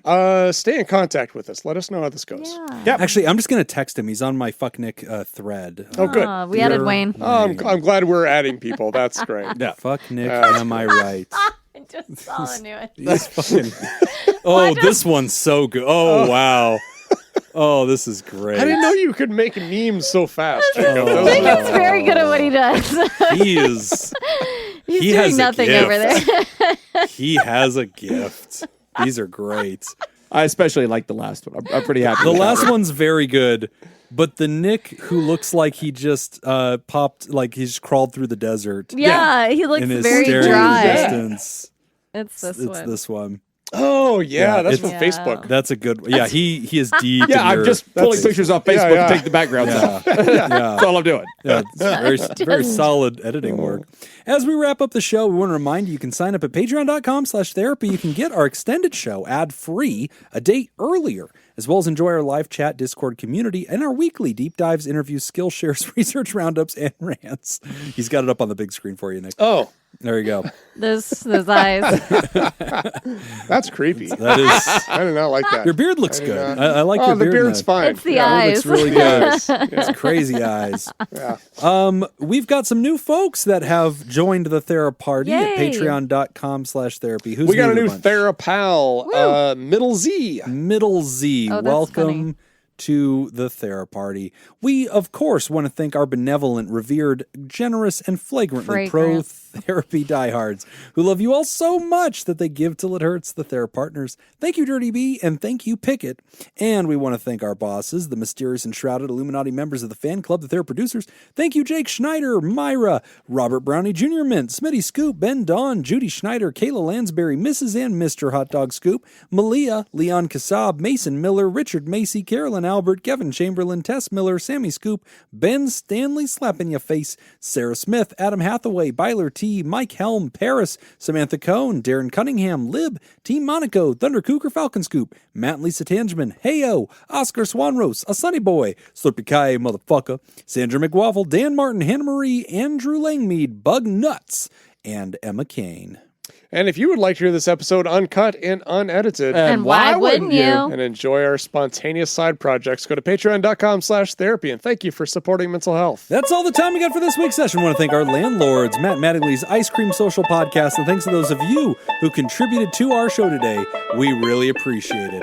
Remember, Pod Therapy isn't something to keep all to yourself. Share the episode with the world. Tag us on the socials when you do. It's at PodTherapyGuys on Instagram and Facebook. You can also see young, all three of us, on both of those because I think it co-posted recently. So young. So young. 2018. Oh my God. And other social medias as well. Don't forget about all the extra goodies at patreon.com/therapy. Do you want to submit a question to the show? Ask anonymously at podtherapy.net or email us at podtherapyguys@gmail.com. I'm Nick Tangeman. I'm Whitney. I'm Jim. Thanks, and we'll see you for your appointment next week. And remember, all of Nick's ex-girlfriends, it's podtherapyguys Oh, they at all listen. gmail.com. Yeah. They all listen. Jim has his for group sure. text going. I think that what we do is we make a Google Doc, or what is it? What's the survey thing? Google Sheet?